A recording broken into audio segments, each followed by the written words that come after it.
All right, let's see what's going on. I hit the live button, and now the gods of YouTube have told me that I am live. Well, happy Friday night. Well, at least Friday night for me. Not sure where it is or what time it is for other folks. I haven't really talked about it, but the last few years I've gone to ClariCon. ClariCon is this weekend, but I couldn't make it this time around. And the reason is there was an issue came up in my wife's family. She ended up having to leave town this weekend. She left yesterday. And so that just meant that, family trumps other stuff. And it just meant that I couldn't get up to ClariCon. So hopefully Daniel Bandits Keep, who's holding it down for some of us New Yorkers there, and who I usually ride up with, hopefully he's got up there safe and sound. I mean, he should be up there by now. And they're probably having their dinner, and the dungeon minister's probably running his game right now. And I'm bummed out not to be there, but it is what it is. Hey, Meyer Trumpet. Oh, wow! Saturday afternoon for my ear trumpet. Hey, Ian. So yeah. So I think I was just gonna go. What I would usually do, what I meant to do this afternoon, but I just got caught up with some other stuff with my daughter. Is to see what's going on in the OSR subreddit, if anything else comes up. Oh, you may have missed it. I posted this on the other channel. I made these runes. Here you can see in my rune bag is just a plastic Ziploc. Oh, hey, thanks, Mayor Trumpet. Plastic Ziploc bag. But I made some runes. I'm going to be testing out some oracles. I'm really kind of fascinated by it now. We'll see. We'll see how it turns out. But the idea with the runes came as I've been putting together kind of a version 2 of my ref rules. Kind of what I did. If you, I guess earlier this week, and I think I'm going to add a couple more pages to the player's guide. Probably have to take it up to 24 pages, so six pages instead of the 5. It's digest, so half pages, whatever. Each letter page ends up being 4 pages, right? Because it's 2 pages on one side, then 2 pages on the reverse side. So that's how you get the 4 pages. So everything you do, if you're going to do kind of a booklet form, has to be in multiples of 4. Anyway, I did kind of a remapping of that, which I'm pretty happy with. I'm going to do a video where I go over it in more depth. But any case, I put runes in there because I thought it would be fun to have, and I put a little divination mechanic. So if you're a player, you can pull out some runes and do that. And then I was thinking, well, I want to have some oracles I like oracles just as a GM. I know people for solo play like oracles. And I actually had bought, where is it?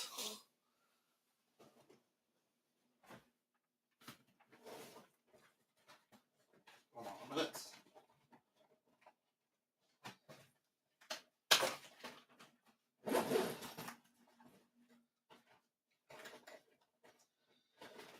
I actually had bought a plain Rider Waite. I haven't even taken out the plastic yet deck because I was going to use tarot because I think tarot's kind of fun. I think it has flavor.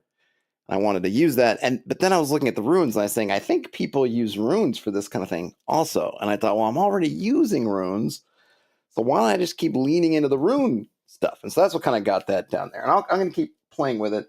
Some of the easy stuff is doing yes, no, where you just pick a rune and slap it down, and you just kind of read. I think if it's because basically like a tarot card, you can, it has a right side up and then an inverted position. And if it's the right side up, that's your yes. If it's inverted, that's no. And then I think if it's one of the runes, like since it's just right here, like this ST stone rune that doesn't have a topper, there's no inverse position, then it becomes that sort of uncertain. And there's some neat other permutations. I've been looking up these different New Age websites that have kind of rune stuff. And there's some neat things I want to play around. One of them is kind of a 9 rune where you drop it, and then you look at it. You put a kind of a bullseye on I guess they use a cloth or something, and you have some kind of center. And so you look at it and you look at where they are in relation to, so you take these 9 rooms, you drop them, and you look however close they are to the center, I think is how important they are, or I don't know exactly how it works. But then I also was thinking I like a lot to do with bringing in things like the 4 elements, like, your earth, air, fire, water. And I thought, well, if I take this kind of bullseye idea and I actually have these quadrants, then you can look at, well, which element is these runes are in. And you can even use that for the single drop as well. And then you could also have, because each one of, it's not really, I don't really have it set up. It's sort of implied in the game, but I haven't made it explicit, which I probably should, is that I have these virtues and vices, and those virtues and vices map to the elements. There's 1 virtue, 1 vice for each of the elements. So I thought, well, if I take this kind of bullseye thing, really, I was thinking it could be basically, because you can also use it with just like a dice tray, so you can roll in, and it has that bullseye in there, and then each one of those, you have those quadrants for the different elements. There's some really neat things you could do.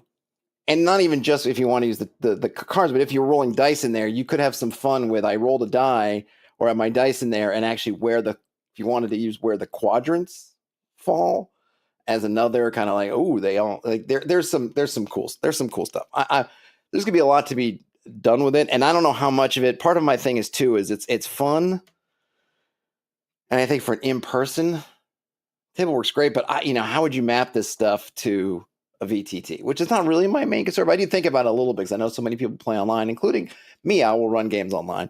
And either at that point you go, well, I'm not going to use some of these systems if I'm playing online, because if you're not using something like, I don't know, Tabletop Simulator, where you could literally have just a physical die in a physical place and look at it. I don't know how you would, I don't know, like Foundry, I don't know if they do, but it's kind of it would end up being something that's kind of part dice drop added on to it, which I think it could be really cool, but could be funky. But I'll probably put it in there as a variant. Like, hey, if you're running, you can do it. I think it'd be really great. And I think I could see at a con or thing, you have this big thing you put in the middle of the table and everybody rolls into this thing. And then if you can find a relationship that works with you, that's really cool to me anyway.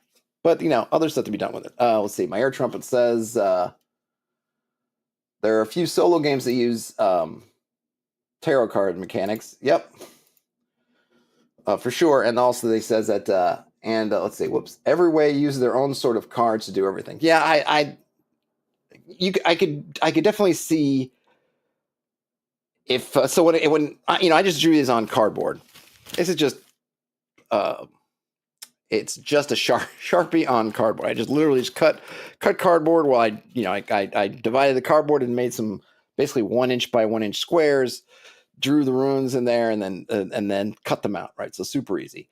I'd love to be able to see at some point if it makes more sense to map them on the card. So I kind of like the dropping part, which with cards is just not works as well. I got to see. This is my first kind of prototype that I'll use for myself. And I'm getting close to doing some kind of solo gaming stuff, which I will lean on this stuff as much as I can. And I'll still have a better idea of kind of how I want it to work. And then maybe I really feel like having a dice tray that I could use for dice, and also for this that has this kind of bullseye pattern, or be more like an X pattern. I think it'd be a lot of fun. But we'll see how it goes. But that was what I was kind of mucking around with this morning. All right, enough of that. I'm on the OSR tab of OSR subreddit, new not new tab, ordering by new. Okay, get there. Okay. Let's see if there's anything worth reading tonight. What are your favorite non-skill, no-skill RPGs?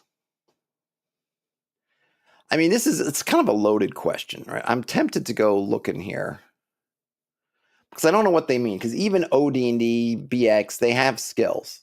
even OD&D prior to the thief has essentially skills. I mean, it really comes down to, well, what do you call a skill? Because just having a 2-hit bonus. Because I always think of a skill as something a character attribute that improves as your character gains levels. That to me is a skill. So attributes are not skills because they don't change. I mean, they might change randomly, but they don't change as part of your character growth. So it in D&D type games, it's a static thing, right? But I would look at turn undead as a skill. Spell casting, in a sense, is a skill. Your saving throws are a skill. Your to hit, your attack. I mean, which is really is your, call it your weapon skill if you want, your battle skill. Those are skills. So to say, well, what are your favorite non-skill or no-skill RPGs? Do they literally mean none of that exists? That there is just everything is attributes and there is no to hit modifiers. There's nothing. There's just, hey, strength, dex, whatever, and like that's it, flat. I guess, but then I think if you're gonna start, if you're gonna have, then your attributes have a lot of advancement to them, then I think they kind of become your skills.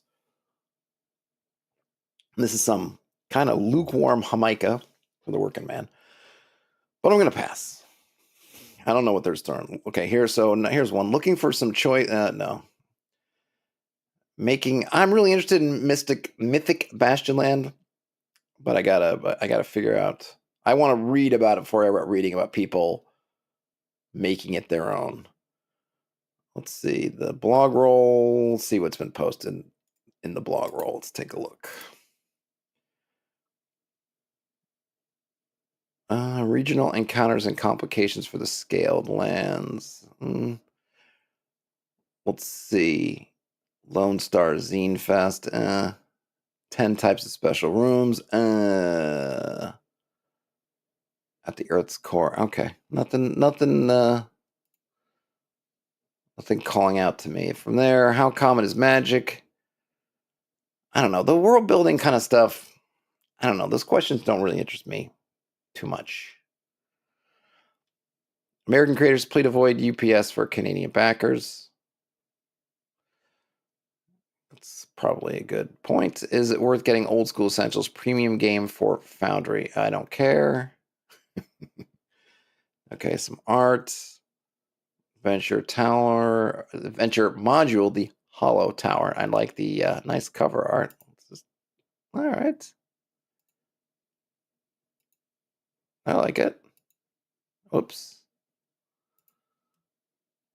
What is this? Hey, Croco. Okay, where is this going?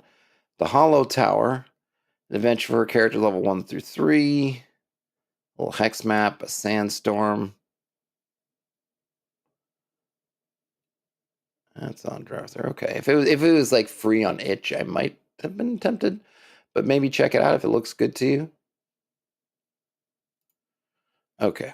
Need help? I don't know about. I don't care about that. Mid-level party versus a horde of feeble enemies. All right, this might be interesting. Okay, we're going here. All right. This is posted. Where's my janky glasses? Here we go. Okay, mid-level party versus a horde of feeble enemies, posted by Azrael 14 hours ago. The party has cleared first level of the dungeon to avoid the big empty zone feel I'd populated with undead. Lots of them, but weak ones like skeletons, zombies, etc. The goal is to have the party stay alert in visited areas and offer them a challenge that we better avoided than fought. Like dozens of undead. My problem is in real time spend if they choose combat. Do you know any quick way to process combat against a horde? To make the PCs feel this would lead only to demise. I'm saying demise. I don't know. Is this feeling a little Quint from Jaws there? Or a Pyrrhic victory and eventually save time for the real adventure. Well, I don't think I would change. See, the thing is, if you're going to have... They don't say what their system there is. Assuming BX, some kind of close to D&D-ish kind of older school game. Combats are pretty quick. Okay, they don't take very long. I mean, analysis paralysis notwithstanding, you're not spending a half an hour in between turns. It's snappy. I wouldn't have suddenly hordes and then we go into a whole different kind of game. I suppose you could. Daniel and his Bandit Keep's version of OD&D is really, his game is really more chainmail with a dash of OD&D than OD&D with chainmail. It really is kind of chainmail plus, I would say. In his game, he uses all of chainmail, all of the combat modes in chainmail. So, though I think since I've been playing, and I've been playing for a couple of years now, I don't think we've ever played using the man-to-man, which is basically where you have that, I think it's a 2d6 table of different weapons hitting different armor types, which I always think is really cool. But we never use that. It's either the troop type combat, which is basically your mass combat, or the fantasy table, which plays a little bit like the alternate combat, a little bit like I guess I would say the standard, right? The alternate system, as it's called in OD&D, basically is a standard D&D system, D20, beating armor class, blah, blah, blah. Okay. He doesn't use that one, right? It's the chainmail ones. But the fantasy combat table works similarly, where you're rolling against a target number with, in this case, 2d6, and you're doing damage. He doesn't use the insta-kill. He uses you do damage equal to your hit dice, and so on like that. Okay. The troop combat system, which is where I got my main, which was the troop combat system, the mass combat, I really like a lot, and it works really quickly. In something like that, right, all that stuff scales really easy. Like that was the I guess the main influence on troop. My resolution systems, because you're rolling a bunch of d6s, and each one of those resolves very quickly. Okay, so in those kind of games, you can just do a horde, lots of whatever, and it's just a bunch of. You can just roll all your dice together and put them, and you can do that with your kind of d20 combat system too. Oh, there's 8 skeletons, just roll all 8 together, something like that, right? I wouldn't say like, oh my gosh, now I'm going to I guess my whole point was, in a system like what Bandit's Keep is using, he has these distinct combats. So he would say, oh, you're fighting a Balrog, you're on the fantasy combat table, in the next room there's a horde of zombies, we're going to go to the troop combat system. Like, that's how he would do it in that system. But we know inherent in the system is these different modes. In something like a normal D&D type like BX, there's not a different mode. So I wouldn't make one up just for this level of the dungeon to say like, oh, because I would always think like, well, why isn't it always this? Like, if you're going to have one where the whatever advantage, I don't know what the disadvantage would be, or it's fast. Like, well, why not? Why are we always using that? Why are we using this other system and now we're using this one? Like, it just would seem weird to me as a player if there's like, well, there's 15 zombies in here, but instead of doing it normally, we're going to do it this other way. And it's like, why? Like, why are we doing it this? Why are we doing it this other way? So I wouldn't do that. I feel like if you have dozens of undead, I don't know, mid-level, so you're talking what, 4th, 5th, 6th, I'm not sure what mid-level. Are you going to 10? Are you going to 14, basically? Those mid-level, 7th level? But I think you're like your 4th, 5th, 6th, you're still you can be pretty vulnerable to bunches of things.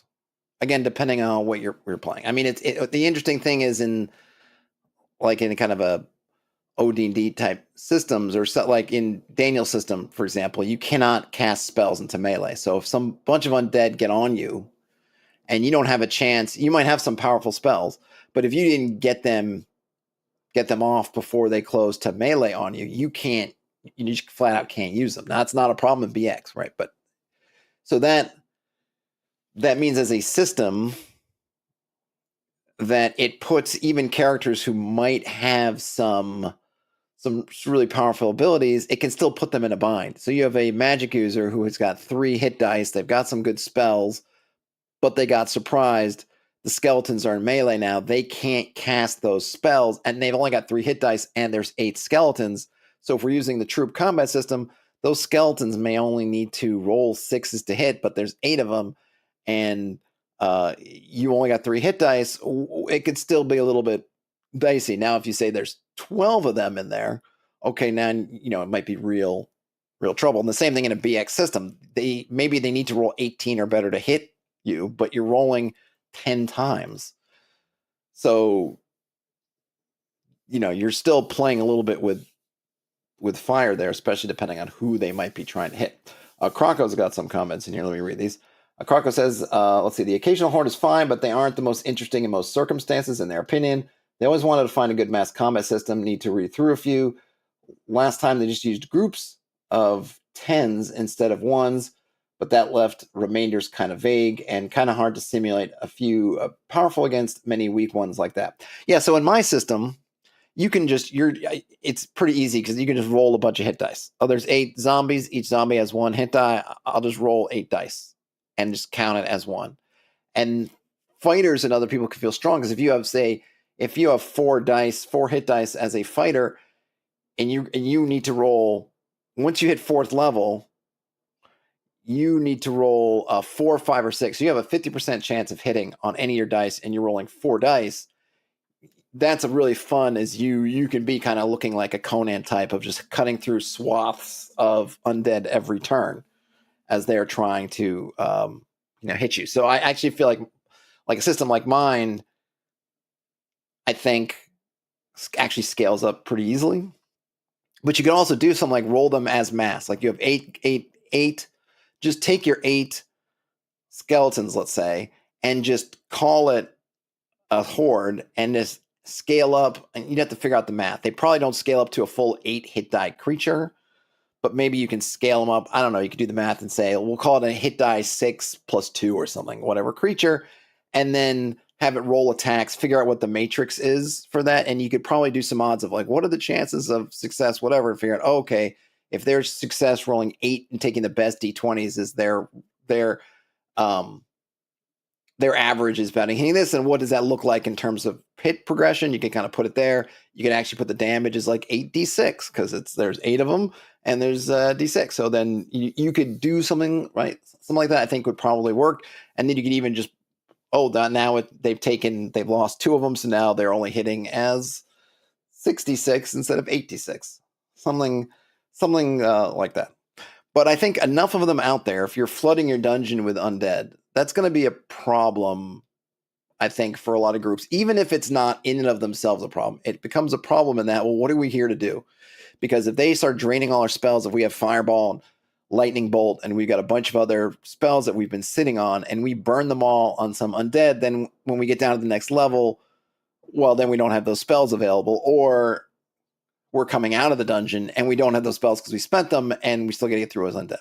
I'd want it to make sense, though. I just wouldn't want to be, you left and you came back a day later and suddenly it's swarming of undead. Like, why? Like, unless that's part of it, right? Oh, we did something and it unleashed all these undead, but I want to know, well, why is the dungeon? Because I think that's kind of the feature of clearing out these dungeons is that they stay cleared for a time to allow you easy access to the rest of the dungeon as long as you're on the scene. That's kind of the point, not the point, but that's kind of how it really is supposed to be. Okay, we cleared the dungeon and we're on the scene. We're right here, so we can come back. And then if we're gone for a while, it's that carrot to finish the job. It's sort of that risk reward. Well, if we leave to do downtime, to go train up, to do everything, then that's when the dungeon's going to repopulate. But if we stay on it and work until we finish, then we've finished it, right? And and of course, the thing with mega dungeons is you can't finish it all in a reasonable amount of time. So you just have to work with the fact that it's going to repopulate periodically. So I'm not sure. I guess ultimately I wonder, well, it'll work. I don't think you really have to change much for it to work. Again, system, not knowing the system. And I don't know, I think the big empty zone feel, I guess I want to know, why are you trying to avoid it? Like, maybe that's even my first question. Okay, so you're saying you want to avoid the big empty zone feel, but why? Because it's kind of something you earned. And this gets back to something that I always found annoying in some of the computer role-playing games and stuff you play.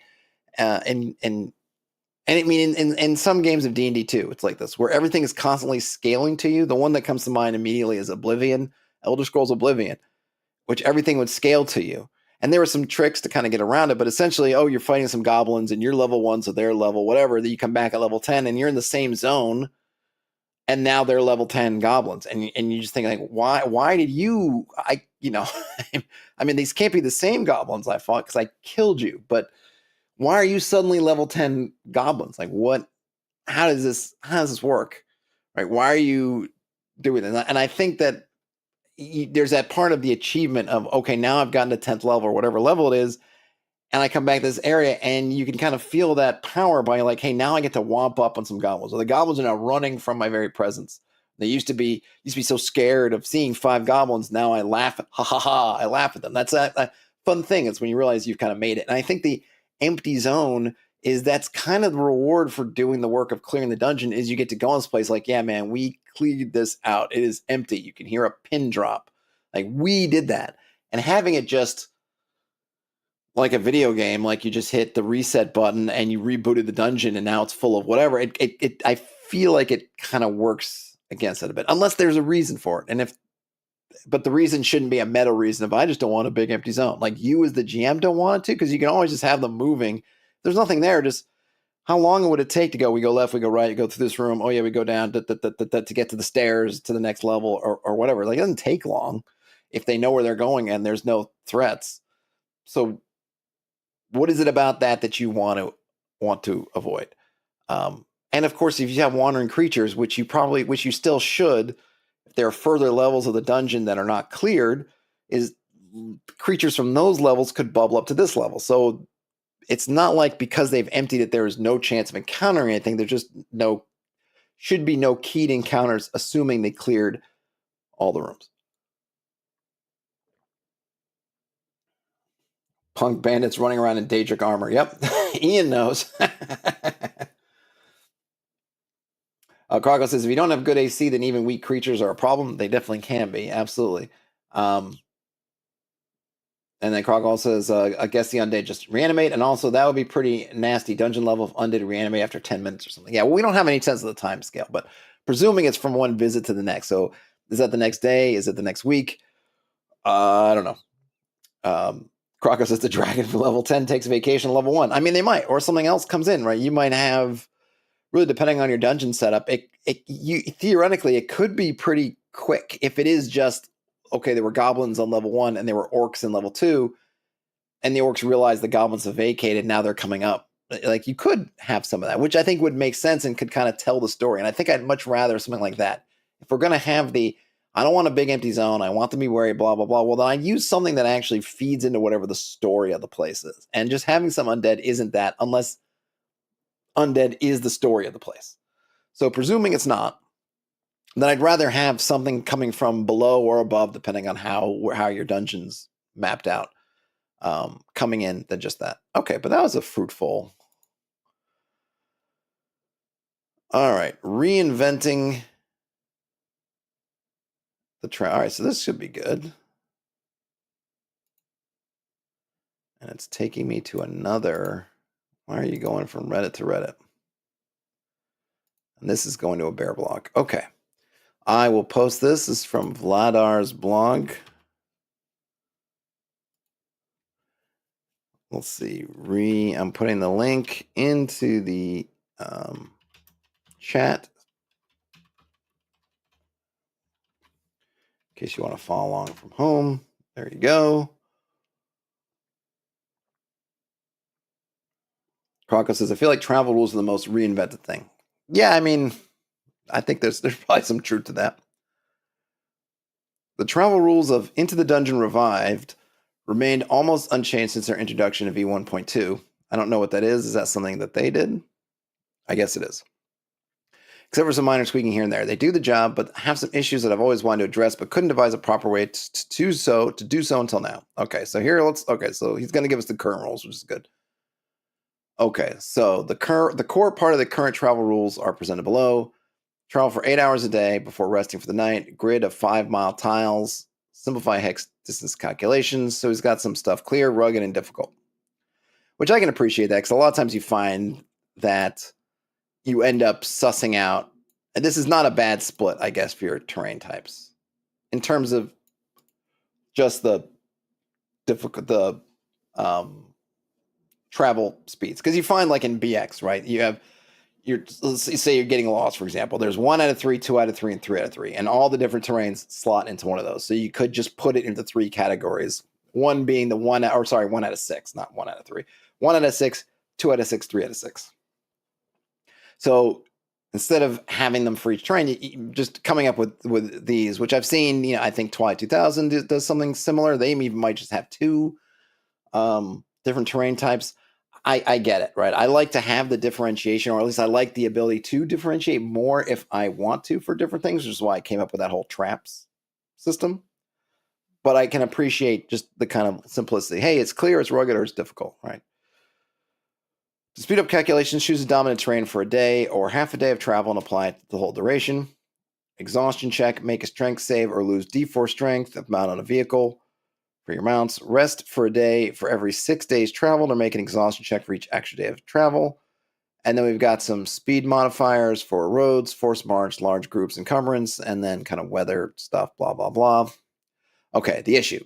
It all works well as long as the terrain stays the same for the day. But once you start mixing in other types, you must either divide the day into portions or just pick a dominant terrain and ignore the other ones. The same issue persists with the modifiers, which are presented in whole day bonuses or penalties. Surely there should be a better way. I mean, that's the whole kind of hex crawl idea, was that you split these things into these more manageable units. It's been sitting there, but maybe I don't know the history. Maybe they don't like hexes. They don't want to use hexes. The reasoning. The most obvious solution, of course, is a point cost system. You've probably already seen something similar before. For example, the original D&D's travel rules from Volume 3, heavily abridged here for brevity, present this approach quite clearly. Man on foot, 3 hexes, wagon on or cart, 4 hexes, draft horse, 5 hexes, and then terrain. Clear or tracks cost 1, wood, deserts, or tracks through mountains cost 2, and mountains, swamps, or rivers cost 3. Let's see. Croco says time for boxes for 3D traveling. There you go. So to summarize, the faster you move, the more points you have for a day of travel, and the harsher the terrain, the more points it costs to enter such a hex. While this method certainly works, it suffers from some issues. Different movement speeds for each type of transportation make calculations difficult if you switch the travel mode midday. I guess, but how? I mean, you don't. Okay.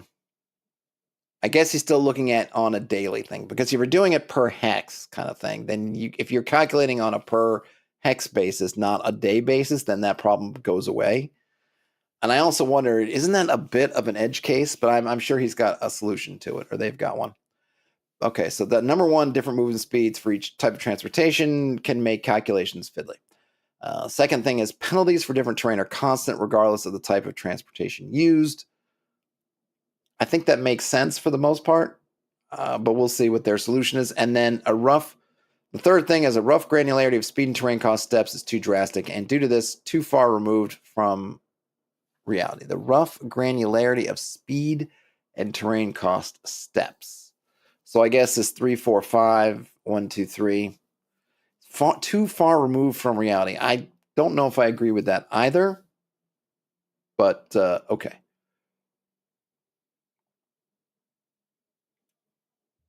Croco says, I guess there's not a lot of cloud crawling going on. I feel like that was more of a trope in old school fantasy. Maybe I'm hallucinating that. Cloud castles, etc. I mean, they definitely were. I mean, I definitely remember. I remember fooling around with that, and I thought always it was a really fascinating concept. I know it's old now, but Broodmother Sky Fortress does that. I think now it's airships. It's gone from cloud castles to airships. But I feel like that's very simplified travel, I guess, or maybe I haven't really looked them up, to be honest. But it just seems to me it's just as a crow flies and go. I suppose you could have stuff with different wind, essentially acting like terrain in a bit, like crosswinds, headwinds, tailwinds, that kind of thing, to speed you up, slow you down, whatever. But I don't know. It doesn't seem like you need much of a system for that other than fly. Croco says, I guess it just cycles in and out every now and then, like fashion. Yeah, I mean, it's just different things. Yeah, I think the rise of steampunk and that kind of thing. Yeah, airships have kind of stolen cloud castles. I don't see cloud giants used a bunch. Cloud giants always seem so super cool to me, but you don't really see them. Maybe they're just a casualty of that same kind of thing. Croco says, I wonder if anyone has done a system based on the flying system with the various turn radii from AD&D. I'm not sure. I mean, I'm sure people have done stuff. Spelljammer has that kind of thing, but it was always, I just felt like, I'm just going to zoom in here a little bit. I just felt like it was always a little bit I was never gridding these things out. As a kid, I didn't play on a grid. As an adult, I don't tend to play on a grid. So things like turn radii, I'm unlikely to really do. I don't need the specificity for the most part. Now, if I had a big table and I had a grid and I had some minis and stuff, sure. Or even some rough things. Yeah, I might do it. It might be kind of fun. But for the most part, going theater of the mind, kind of roughly hashing it out. The turn radii kind of stuff was always a little bit like, I don't really need this. And it's just making it more complicated than I, anyway, needed. Okay. The solution I propose for a better point-based travel system tackles these issues in the following way. First, makes travel points represent segments of time available for daily travel.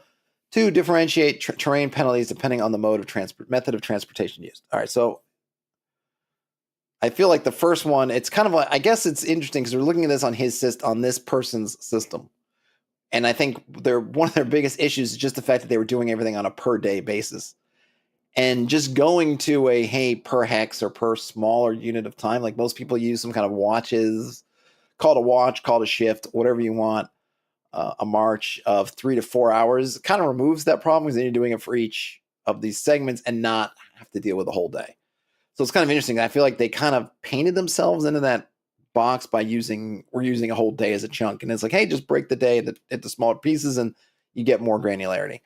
I'm interested in the second one just because I don't know, like, other than going to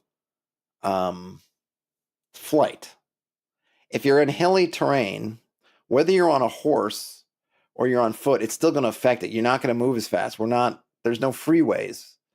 So I would say that terrain penalties I mean, my first impulse, and they haven't said anything to explain why they feel like it. Maybe they will. My first impulse, anyway, is that your terrain penalties are going to stay fairly constant. And in some ways, they're going to get worse. If you're on foot, you can travel terrain that you can't on. I mean, at a certain point, a wagon needs some kind of track, some kind of road like thing. You can't just take the wagon off road and go. It will not work. I mean, you can maybe get lucky for a little bit. It's failing. And everything, the roads, the grades, everything is just worse in these other terrains. So I would imagine that just plays into it being worse. I don't know. I can't, until I guess I get to it in this blog post. I'm not sure I see what they see when it's like, oh yeah, if you're on a horse and you're in the hills, it's not as big of a deal. It's like, that to me is more about the quality of the road than the fact that you're on a horse. Okay. So, various time segment lengths were considered. 10-minute segments, 6 10-minute segments. Holy moly. 6 per hour. While highly granular make hex costs too high. 30-minute segments, 2 per hour, on the other hand, are too large to be useful. Really? See, I went with 3-hour segments, and I find them to be a pretty good number. But they're going with 20-minute segments, 3 per hour. Okay. Not only does this new approach allow for the simple transition between different types of terrain and transportation modes, but it also makes time tracking a trivial matter of dividing spent points by their number per hour. It also plugs into the current, this is something, I guess, of their system, travel rules seamlessly, keeping most of the text intact. Naturally, the waterborne and aerial travel rules lacking differentiation of terrain remain unchanged. So, yeah, so water and aerial obviously does do that. But then I think classically, if you were air, you're not using the terrain stuff anyway. So maybe in their system, they literally doesn't differentiate. So if you're flying over hills, that's the same as walking over hills. And yeah, that doesn't make a whole lot of sense. But I always thought that you would just move at whatever your rate is in cleared ground, that would be your rate. You just wouldn't do it. But again, I don't know. Waterborne is kind of interesting because there's all kinds of variables you could play around with. You want to, are you going against the current, with the current? Is it like a lake that maybe has no current at all? What is this body of water? But the terrain is always going to be flat, pretty, basically, until you're going over a falls, in which case it may get very vertical. Okay, so Now the new travel rules. Travel for 8 hours a day before resting for the night. The daily travel is divided into 24 time segments of 20 minutes each. The time segment, I guess is what it is, cost of every 5-mile leg of the journey or 5-mile hex depends on the terrain and certain factors listed below. Lacking up to 5, I guess, what's that, TS? Travel, what did I just say it was? Travel segments? Is that it? TS cost? You can complete it regardless. Okay, lacking more. Yes, this feels like it's just, again, I'm already feeling like, man, this just seems like more. Okay, you got to make an exhaustion check. You can rest. You can overload, and then we have some clear, rugged. Yeah, see, I don't know that for me, time segments. Okay, that's what they mean. Time segment, not travel segment. Time segment. Okay, I don't see this. To me, does not seem. It's interesting, and it's always cool to read. Kind of, I guess, was really kind of a dev log on it, but this doesn't. I don't know that this is really an improvement for what I mean. Obviously, they want to get. Obviously, their goals are to be more granular, to be able to appreciate changes in terrain. I think that your average hex kind of works. I like the 3-mile hexes, which I think is decent. And then if you have a change, those 3 miles, boom, you're in the next one, boom, I think works. I don't need 20-minute, that kind of granularity. If I'm going to be doing 20 minutes and doing this point system, just to me, it feels way too much for me. But I don't know the rest of their system, so I don't know how crunchy or kind of what stuff they're doing. But I mean, it's cool they had, what I can appreciate that they perceived some issues and they went about trying to fix it, which is great. But I don't know. Probably not for me. But it's always neat to see different people tackling issues that we all have. In terms of Croco saying everyone wants to rework travel. Yeah, I think everyone wants to rework everything. I mean, travel definitely comes up a lot because it tends to be perceived as the least interesting thing. Kind of like a hallway in a dungeon. People don't spend enough time on hallways because it's always perceived as just being between the 2 rooms. Like, who cares about the hallway? It's really about the 2 rooms at either end that have like the money encounters in them, right? Most dungeons don't even give you descriptions for the hallways. It's just room 1 and room 2 and room 3, and all those hallways in between they're kind of nothing, right? They're just connections. But oftentimes I think the most dynamic encounters happen when something happens in the hallways. And then you've got the limitations in space. You have unknowns with doors and things behind you. So you can't necessarily be in a box where you can just line up Napoleonic style and go to. You got all these things happening, but they don't. It's harder to, in many ways, I think it's just can be more difficult. And I think travel in general gets kind of caught in that same thing. People perceive it as like, well, it's not, they're trying to get from A to B. All the cool stuff's at B, and they already did this stuff at A. And anything I really do in between, it's either going to muddy the waters or it's going to be boring. It's just going to take away from what's, all these different things. Whereas sometimes anyway, the journey is more whatever than interesting than what you actually get at this destination. But it can be hard to do. It doesn't always happen. I think you have to be fine with it not happening. Sometimes you can just have some quiet travel, right? It just happens. Just like one hallway in a dungeon, 120 feet can be over in 2 seconds of narrating. It's 120 feet, and you get to a T section. And in the time you spent saying that they're at the T section, that hallway is done. Other times it could be there's something weird or there's a glowing light or something, and you can spend an hour in that 120 feet as the players are trying to suss something out. Even if there's nothing there, they're still trying to figure out why is this hallway painted different? Why is there a weird glow? What is this rune on the floor? Like, whatever it is, right? And it can be the same thing with your travel. It can take 2 seconds or it could take 2 hours, and you can't really count on it. You don't know. And a lot of people don't really want that because they have a much more structured view of how they want their game to be. Like, I don't want to spend any time here. I really just want to spend time over there. Or I need to justify. If any time to spend here, it better be this super amazing. Otherwise, it's not worth it. Croco says their new retroclone T sections and T times. I like it. Croco says maybe it's time to make a dungeon made only of hallways. Isn't that kind of the labyrinth? Isn't that sort of the labyrinth deal? There's no rooms. It's just a hallway. So I think we kind of got that. But I do agree that more could be done with them. All right, well, that was fun.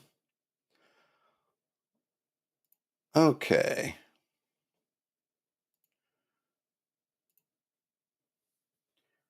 Some art. Great. Recommendations of small dungeons. I don't know. A regional hex map made in QGIS. Nice. 3-mile hexes. Also nice. Great dungeons for contained small campaigns. I'm not sure. Keep on the Borderland maps. All right, something on drive-through. Monster Compendium. Tactic books. Do we really need tactic books? Krago says they don't think they've ever seen a purely labyrinth dungeon. Yeah, I'm not sure. I had an idea for kind of a one shot in a lab. It took place at least partly in a labyrinth. Maybe I have to do something about that. But yeah, I think it's tough because it's just this maze, right? Okay, something else. Danse Macabre. Okay. I don't know much about Dolmenwood. Unfortunately, it's another one that I haven't really read too much of. So I don't know. These are old, but I don't know anything about those stats. Okay. Labyrinth Lord, designers as poets. All right. Oh boy. Treasure storage and XP. Castles and Crusades. I don't really know. The deck of commoners. All right. See, it's just, this is what happens. I just find all these things and they're just not for me. Krago says, I sort of remember one, the gold box DOS games had one. Oh, you're talking about Pool of Radiance? Pool of Darkness? Had Lost Dwarves that went insane. Yeah, I put a lot of hours. There was what? Pool of Radiance, Pool of Darkness, and what was the other one? Was it Raiders of the Silver Mountains? I can't remember. I only really played Pool of Radiance, but I played a lot of Pool of Radiance. Way more than that game deserved. It was just a lot of fun. But man, you get into a bar fight, you go into the tavern, you start a tavern fight, and you spend Curse of the Azure Bonds. That was it. Hey, no one says, let's see you do a deep dive on Dolmenwood. Well, if I can get a hold of it, so on my kind of list of things I'd like to look at, Mythic Bastionland is one, Dolmenwood's another one, Mothership is another one. I mean, there's endless numbers, but those are maybe some of the top ones. So I too would like to do a deep dive on Dolmenwood. Though my interest in Dolmenwood is probably mostly the setting stuff and kind of how they've set up the Dolmenwood, the setting and I know I looked at some of the hexes when they put out that quick start or they put out some kind of not a quick start, I don't think. Some kind of sample that actually had a lot of stuff in it. And I remember looking at that and thinking, I'm curious. I know they had some kind of camping rules, some other things, but I've heard from a lot of folks that Dolmenwood is just kind of OSE with the serial numbers shaved off. So it doesn't seem like mechanically I probably would I'm that interested in, unless that's just wrong and there's more differences than I'm aware of. But yeah, the kind of hex crawly stuff I'm definitely interested in. Okay, what do we got? Anything? Come on, give me something. OSR dice pool games. Yeah, that's my game. That's my game. I don't know if I should. Oh, is my game dice pool? Hey, Brian. Yep, it is a late night. I don't know if I would call my game. It's kind of a funny thing, just about my own thing. I feel like my game is very. I guess I'm wondering, like, would I consider it OSR? Would OSR people consider it OSR? Probably. It would probably be in a real gray area because you can pretty much run. I should try it once just to do it, just to see. But I'm pretty sure you can. You got to think on your feet a little bit, but you could run old kind of TSR stuff with it because you can just use hit dice for monster stats. The big thing becomes spell, since my magic system's totally different, but you could also just use D&D magic spells.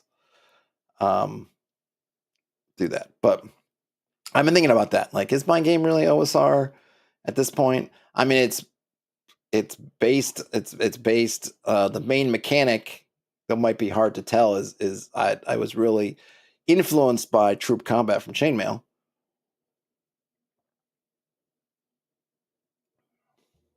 But Todd SR, yeah. Okay, good map of a keep. Examples of environmental storytelling. No one says Mythic Bastionland and Dolmenwood have great world building hex mechanics, with Dolmenwood being more thematic and Mythic being procedural and player driven, but are both great examples of hex. Yeah, I that's my feel for it. I'm really interested. I need to go look at some Mythic Bastionland actual plays and stuff. So I'm really curious about how it plays. And it has been, and I've been trying to figure out, and kind of part of what got me on the whole Oracle thing, which if you missed it, I posted this on my behind the screens kind of channel. I made these runes, and part of that was because I've been mucking around with generating.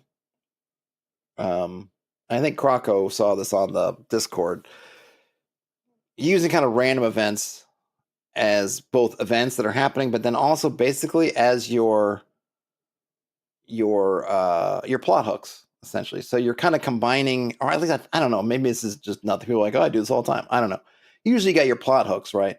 Which you're writing a plot hook, you're starting from, okay, I got Cult of Orcus, and they're gonna, and then you put the Orcus cult, right? That's top of the page, bottom of the page, goal, highlight it, right?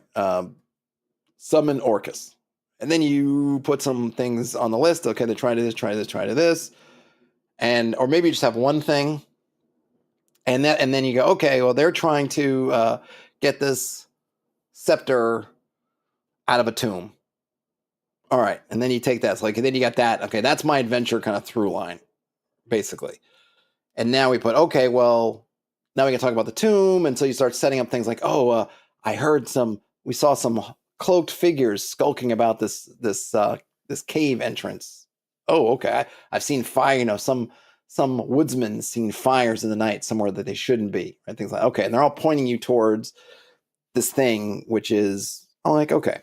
And then you have that stuff going on, and on the other hand, you might have, like, I think Birthright had a good thing. I think Oriental Adventures had a whole list of a really great, huge table, if I'm remembering correctly, of just all these different events that can happen, kind of on the kind of the campaign calendar. Oh, there was a hailstorm over here. There was an earthquake. All these different things, right?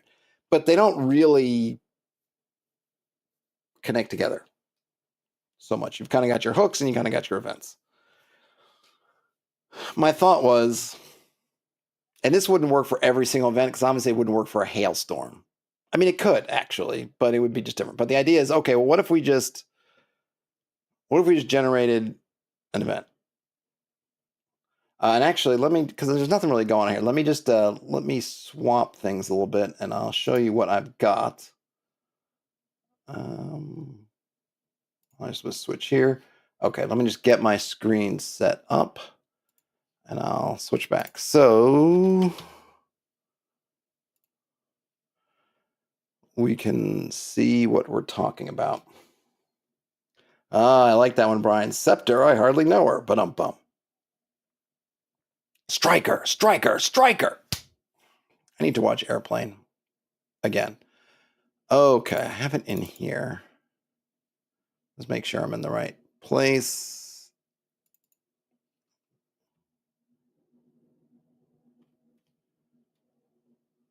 Let's see, can I minimize that? Oh yeah, where's that minimize?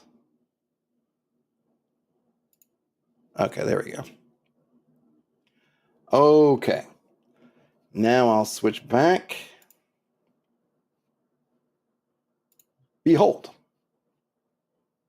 Okay.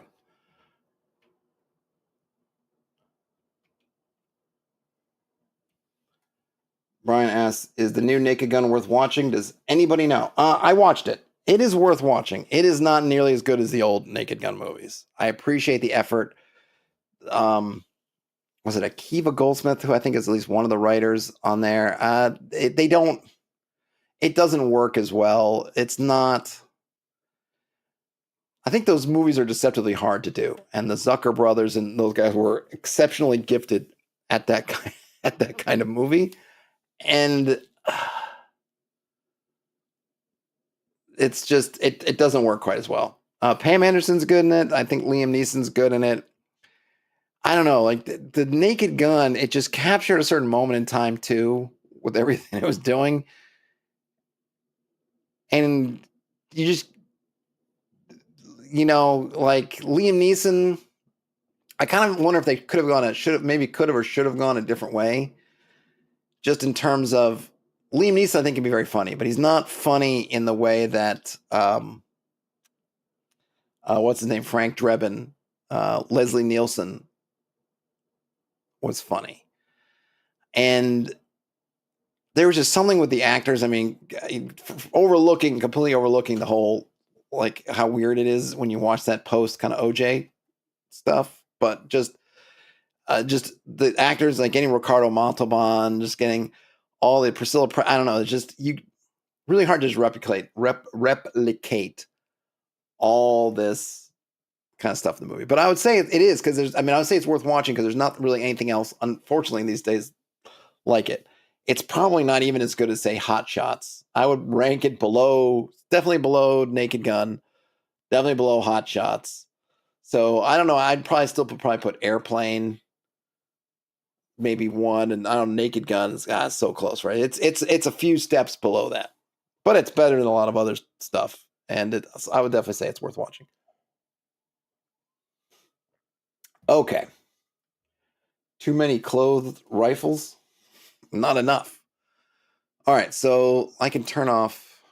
Yeah, whoops, where's the thing? Here it is. All right, let me turn that off. So I'm calling these rumors right now. Now, it's not a rumor in the sense that it's false. Like, the idea here is you're not generating false things, but I haven't gotten it all written up, obviously, yet. But the concept here is that you're going to roll for an event. Right? You're going to roll for an event that's happened. Let me just roll one up. I roll for an event. Doing a D66 style. I got 52. So I scroll on down to 52, and I get a feast.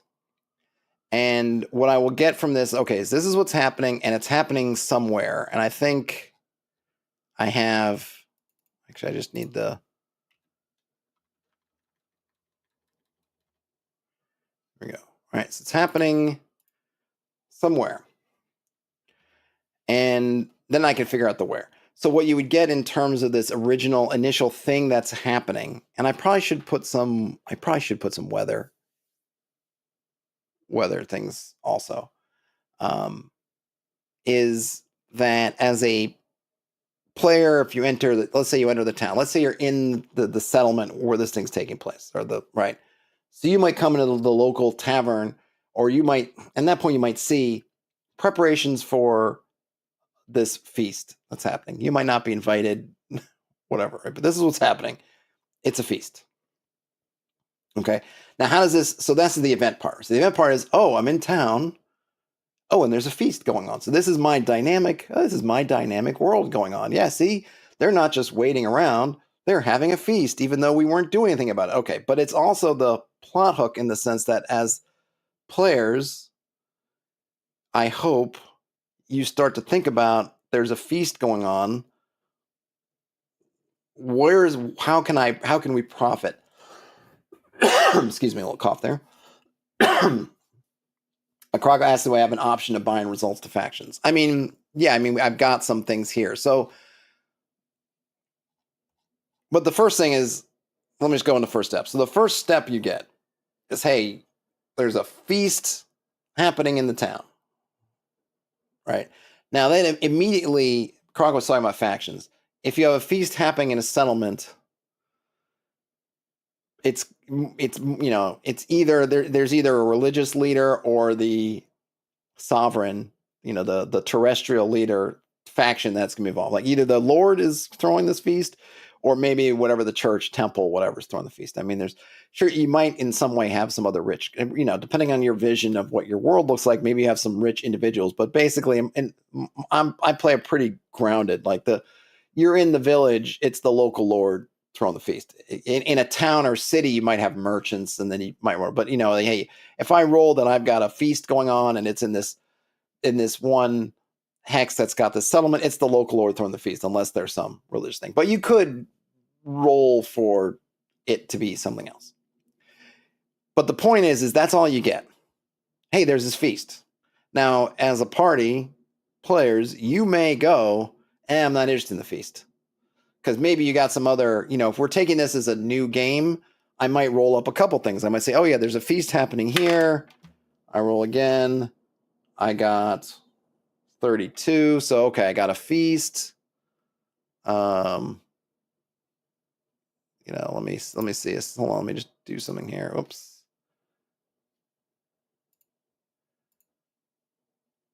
Hold on a second. Let me just drag this up here.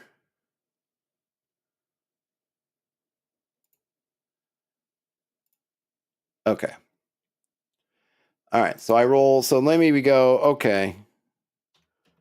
Got a feast in the current village. I also rolled up, I rolled up 32. So I've also got an omen was witnessed. Omen witnessed. And let's roll for some distance for this one. I got 6 and 3, so 5 hexes northwest. And I would probably look to see what is 5 hexes northwest. Presumably it will be a near settlement, wherever they might be. And let's just roll for a third one, right? Rule of 3, right? Let's roll for one more. I got 54, which is an execution.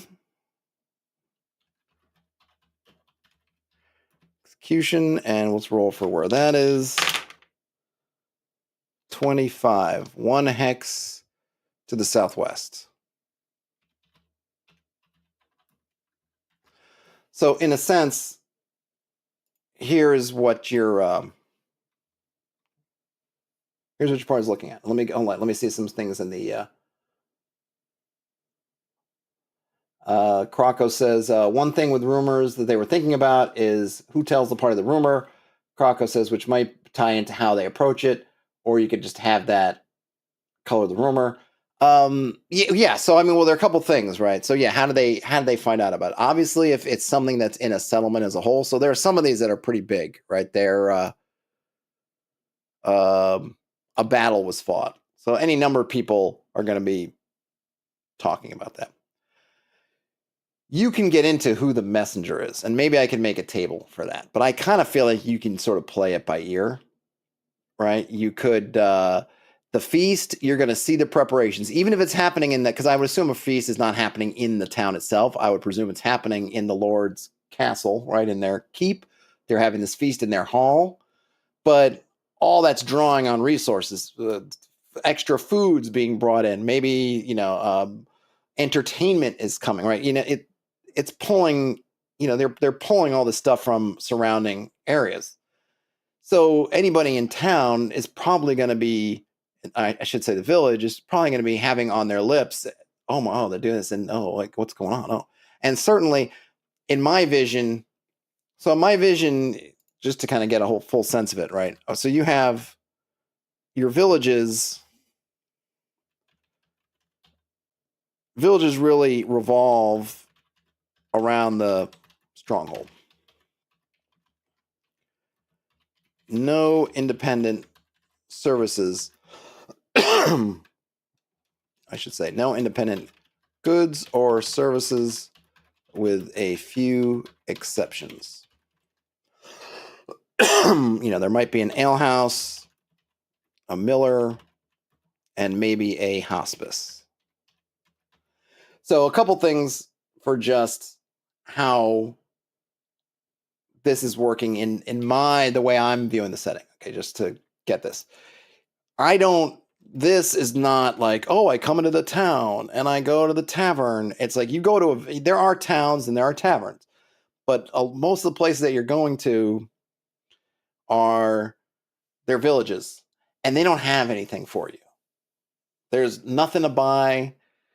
You want to hang around the village, you're going to have to get a farmer to let you sleep in their hayloft, maybe, or give you space in there wherever, or maybe there's a hospice if you're on a main road or a crossroads, something like that. Maybe there might be a hospice or some kind of public house, but hospices, and at least in kind of my kind of setting, usually run by sort of religious things, and they take care of travelers and kind of do things like that. So you might have a hospice there, but you pretty much got to go to the keep. And I think, and the way I've been looking at it in terms of kind of your ye old fantasy medieval thing, when you have lots of armed folks walking around, you probably need to you need to go to the castle.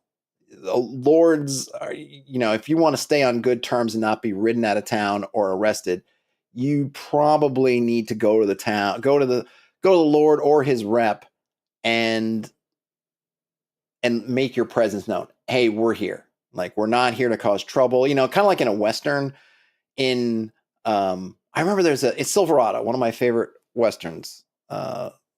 Underrated Western, I think, but I think it got overshadowed by things like Unforgiven and what's the other one? Tombstone, right? But this idea that there's at one point where they go into a town and they're going to make trouble, but they don't, it's not known yet. And they go into the in the cafe, and the sheriff kind of walks in, who's played by John Cleese, and he kind of gives a spiel, and then he says about their, ask them names, their kind of business. And I think that's just kind of what you do in these places, is you go and you kind of make yourself known. Hey, yeah, we're armed, we're capable. Hey, if you need us, you can hire us or do whatever, but also we're not here to cause trouble, right? We're giving you that kind of courtesy as the local lord, let you know we're here. And I think in any case where you have tons of armed folks walking around, I feel like most places would have some kind of policy is you better check in with the local law. We're not the Wild Wild West, right? We're not trying to be. I mean, maybe we are in practice, but we're not trying to be there. Just like in the Wild West, a lot of times we're trying not to be particularly wild. So in this kind of setting, you're going to be interacting with lords and things on some level. Not that you're going to get, not necessarily you go to the castle and the lord's going to see you himself. You'll probably see somebody, if he's got multiple holdings, maybe there's a sheriff type, a shire reeve, which is where sheriff comes from, who's handling stuff. There might be if they're a big lord, maybe they've got castellans or some other people. They probably have some kind of factor, butler, man, woman, somebody, some kind of official part of their retinue who will handle you, but you're going to go check in with somebody. So because you're interacting with people more or less directly, you're going to get you're going to get views into what's happening in a way different than you do in a lot of, say, other traditional kind of D&D type games where you're getting it all from the innkeeper. Because a lot of times there's not going to be a lot of innkeepers around necessarily. But since you have to go and make your presence known, you're going to see some other things. But ultimately, you can play around with where the rumor for a particular thing comes from. A feast is going to be pretty. It could also be they just experience it. They just witness some of this directly. If you're in the village and the feast day is approaching, you're just paying attention at all. And again, since there's not much to do in these villages, you're probably watching the road, or you're trying to get an audience with the Lord, because that's what you're supposed to be doing, even if it's just like looking for work or something like that. Because goodness knows the farmers in the village, unless you're running one of these plot hooks like, can you kill 100 rats in my cellar kind of thing? Well, that's not where the action is anyway. So you're probably trying to see what's going on and get an audience or whatever.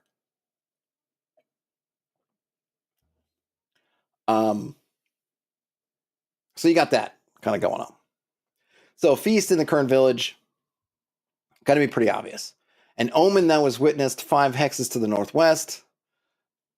I would say that might be something that you got to put your ear to the ground a little bit. Maybe you're hearing whispers of it. If you're traveling along the roads with people, you might hear it that way. You might get it when you come into a town. It might be something that people are proclaiming. Oh my gosh, like kind of like the sky is falling. Oh, it's the year 1000. Jesus is about to return kind of thing, or whatever it is. Oh, that's all this stuff's going on. So that's how that comes up. But again, you want to play around with how it's communicated. That could be another thing. But there it is, and it's coming from some distance away. That might be something, and of course, an execution. But I guess my point is that all you're getting is this thing. A feast is happening here. An omen was witnessed. An execution. But you don't get a lot of the details. So in terms of like the rumor part, I'm calling them vague rumors because you're only getting this really surface level, very, very top level thing of like, yeah, he's having a feast. The Lord's having a feast. And that why, you got to figure it out. Like, it's not just, it's not like you might see in a lot of times you see this kind of rumor things where it's like almost like several sentences or a long sentence of the king is having a feast for the honor of Saint Doo-doo-doo and da-da-da-da-da-da. And that's a lie. No, a feast is happening. If you want to know more, you're going to have to go suss that out more. Some of it might be very easy. It might literally be just asking why, and then you can say, well, I don't know, something's getting married, something's happening, I don't know, right? Or it could be, say, the omen. I don't know, we just heard that somebody had this crazy thing, something that's never been seen in 100 years, and they saw, like, what it is, I don't know. What does it mean? I don't know. We just got the fact that it happened. So you have a world event or a regional event, if you want to, or a local event, depending on where it is. So maybe we looks like we kind of have one local event, or maybe we call them the one hex is also essentially local. So maybe you have maybe two local events and then one more of a regional event because it's happening just further away, right? And it's just a very broad level. What does it mean? I don't know. What does it pretend? I don't know. I don't know. We don't know anything. But you don't have to know anything because all we have to do is stay basically a step ahead of the players.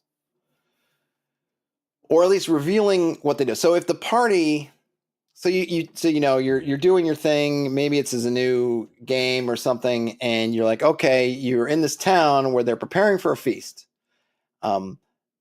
As you're in you're hanging out in the main square or below at the foot of the I forget the name of the earthworks that the hill or whatever that the stronghold's on.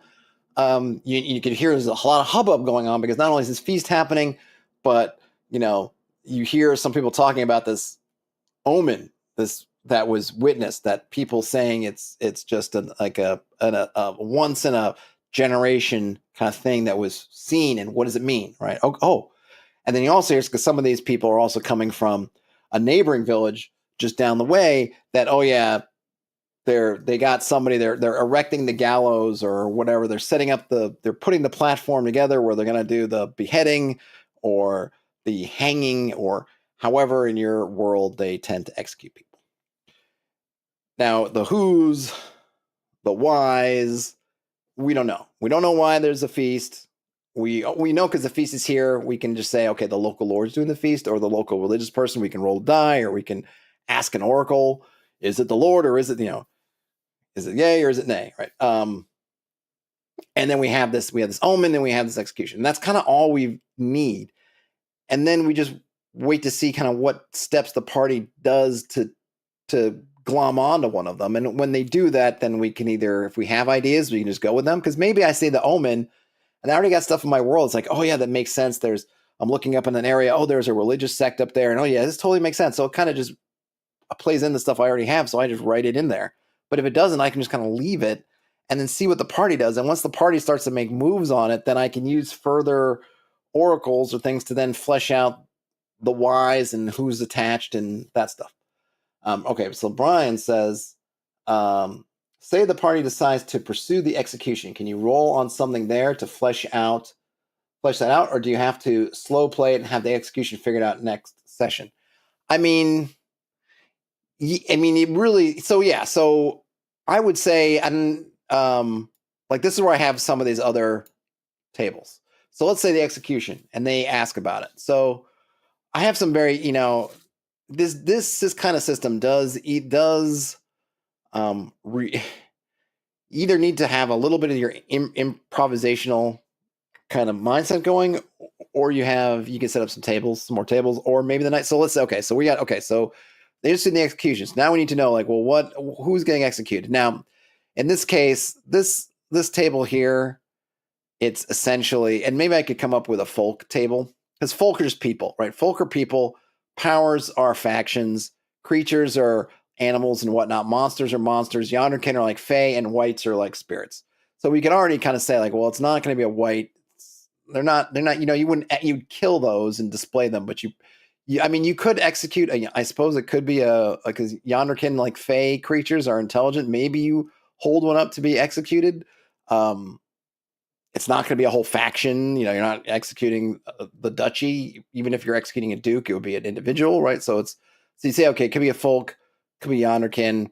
That's where you could use it as a yes/no kind of question.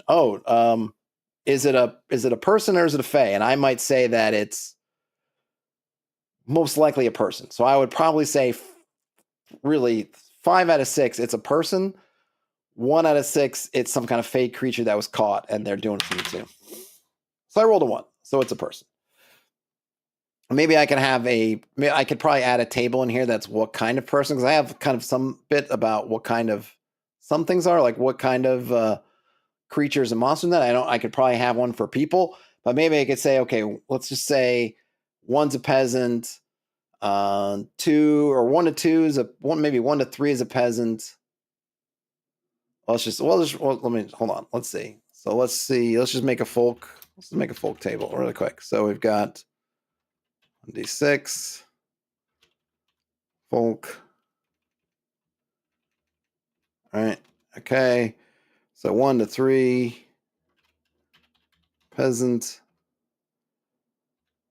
I'll see. 4 to 5 would be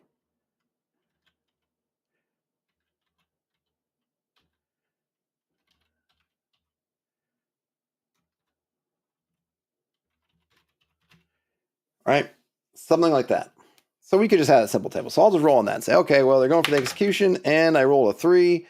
It's a peasant, some poor peasant. And if I wanted to do crimes,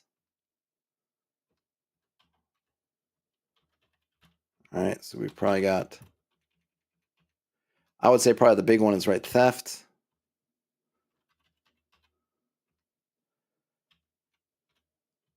I mean, is there even another one? Is it? And 6, treason. I mean, really, in this kind of situation, right? That is basically one of those. So you would get.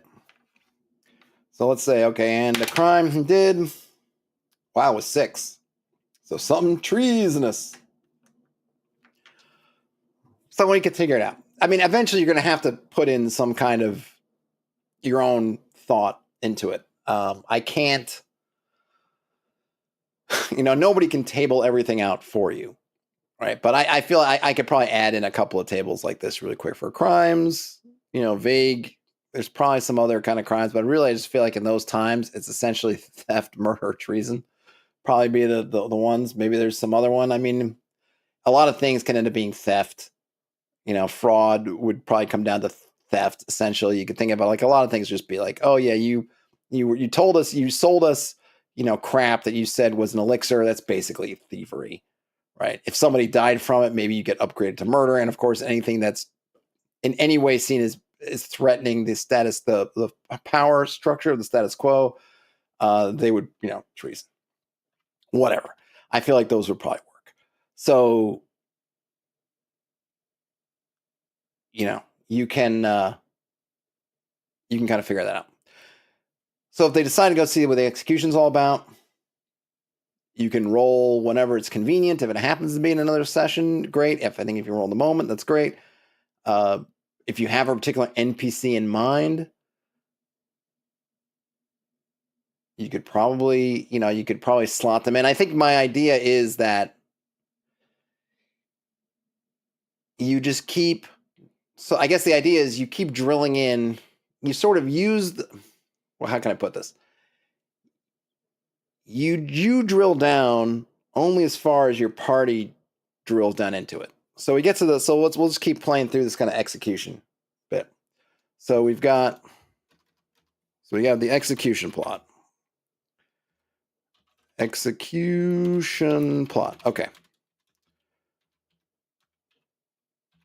So we got the vague rumor is right. The vague rumor is an execution is being held. I guess a public, right? Being held in a neighboring village. Okay, that's it to start. But now, so now the party. But the party is as the party makes their first inquiries. We learn that the doomed folk is a peasant who was found to have committed treason. Okay. That's the first inquiry. Okay. Now, ideally, they're not going to be able to get all of this just through like asking the question, because what I'm trying to get here, what I'm trying to do is push for the players to commit actions, commit to it. So, oh my gosh, they're gonna you hear that these mumblings about some poor sap is due to be drawn and quartered tomorrow at dawn. And like, and the party's asking, oh, what did they do? Like, I don't know. I don't know what they did, but they're making a big show of it. Okay. And that's okay. So that is me taking this execution, and yeah, I am right. I got drawn and quartered. Great. Could be hanging. Could be whatever. Maybe you don't even know. Like, I don't know. They're just prepping for it. They're gonna make a big deal of it tomorrow. Whatever. Or they're waiting for the weekend, a holy day. I don't know. You can figure it out. Okay, great. So now the party makes their choice. This doesn't sound right. What's going on there? What, some poor farmer sap? What? Like, how does that? This does not track. We declare we're interested, and how do we get more information? Well, we got to go to the town. We got to go to that other village and see what's what. Okay. Now they go to the village. Workmen, presumably somewhere public, are setting up the stage to do whatever. We know that we can assume from this treason that it's happening against one of the leadership people. So again, we can decide, or we can roll dice. Is it the religious leader? Is it the civic leader?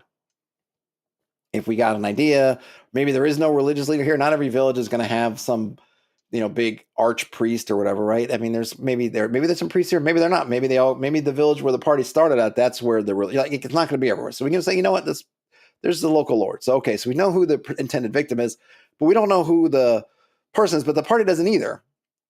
And until they start asking about it, we don't know, but we don't necessarily need to know. I mean, we can start thinking about it, and I always feel like you listen to what the players are saying. Maybe they've got great ideas. You can still, because this is not me changing, because we're not changing the story. I guess the thing is, part of it is like, you know what? We're in the spot where we have the only thing that's been established is this event's happening. The execution of a peasant.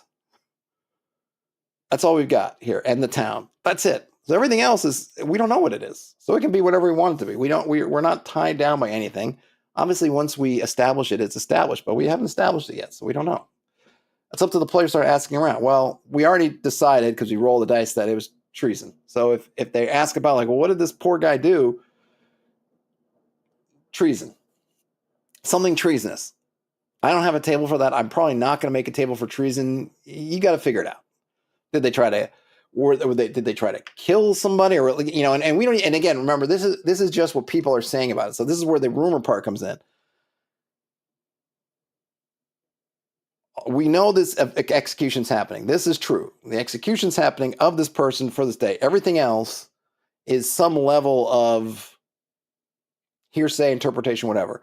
Right? This is, they didn't go to they weren't convicted by a jury of their peers with evidence displayed to get found guilty. I mean, the amount of evidence needed to have somebody killed for treason is very, very thin, especially if you're playing kind of a low magic where you're not doing with zones of truths everywhere and all this stuff. It's super thin. They don't need much more than a pretense to take some poor slob and say, we're going to hang you up by your toenails because you did this, right? So did they really commit the treason? Unknown. But this is what the people who are being told anything at all are being told about.